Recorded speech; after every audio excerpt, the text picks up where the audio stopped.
These are the perfect riding boots for riding in the city and touring. Let me tell you why.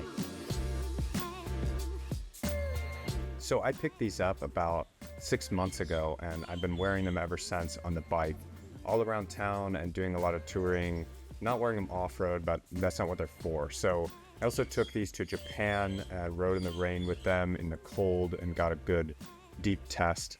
As you can see, I am fresh off the bike because I cleaned up this one, but this one still has all the mud because it's pouring rain today, and I just went riding for about 3 days and just got back. Why I love these boots so much? For one, they are comfortable. They are comfortable for all day use, really. I went touring with these in Japan, like I said, and I walked 10,000 steps some days in them, and I didn't even notice that I was wearing motorcycle boots. They're super, super comfortable. They don't really pull at the ankles at all, even though they are pretty stiff. The other thing I love about them is they're waterproof. I actually didn't know this, to be honest, when I bought them. I just liked the look of them and they fit well, so I picked them up.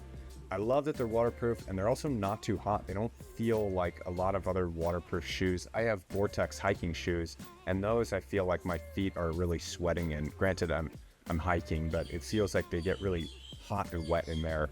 I rode with these the last 3 days in pouring rain. The only thing that was dry was my feet. The same thing happened to Japan. I rode in pouring rain, and every other part of me was soaking wet, but my feet were dry. So the waterproofing really, really works on these. I love also they're super easy to take on and off. So you can see here, the way they designed it, there's this like valley here, and it's really easy to slide your heel in there and slide it out, but also very secure. When you lace it up, it's super, super strong and holds on well. But when you unlace it, it just unlace, pull here, and then these open up and you can just slide your foot right out. So it's very easy to take off and on. The Velcro straps are also really nice for keeping the laces up and out of your way, out of the gear shifter and everything.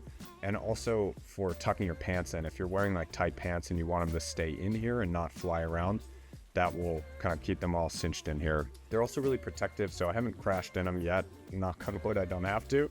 But as you can see, there's a D3O tag here, and there's D3O in the ankles. I can feel it on both sides. There's D3O cups to protect your ankles if you were to go down on the side, to protect them from that impact.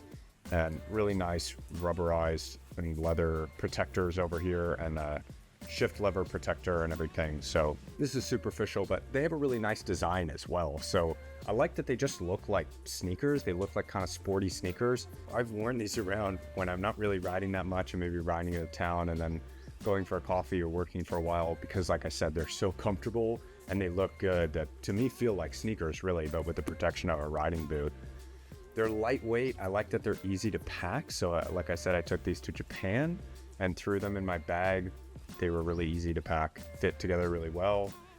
And the final thing I like is probably the most important. There's a really good feel for the controls. So I noticed as soon as I put these on, you have some nice protection from the shift lever and the brake pedal and everything, but you can really feel the click up and down. And I like that from a riding shoe. I, to be honest, ride in sneakers a lot because I'm riding around town, and you just don't have that same feel for the controls as you do in a good riding boot like this. And they also don't carry too much vibration through the sole. So the sole is really quite thin, but like I said, I've walked 10,000 steps in these pretty often, and I don't really feel too tired. So there's nice cushioning in there and a good sole that kind of insulates you from the vibration of the bike too. As far as downsides, I really can't think of any with these boots. These are outstanding for what they're for road riding, for touring, really of any kind. So I'm super impressed with these boots. I hope they last me a long time. That may be the only downside, is if they don't last long, but so far I've been riding them for about 6 months, probably a couple times a week, and I haven't noticed them degrade at all. So yeah, I hope they last me a really long time. Love these boots. So if you want more information and bullet points of data about these boots, you can see Revzilla. They have probably a video on there and a lot of really good data about these. These are the TCX Road WP Boots, for waterproof boots. And they have air versions as well that flow more air. I think that's just the TCX Road Air. So you can check those out on Revzilla as well. That's all for this episode of Fresh Off the Bike. Peace.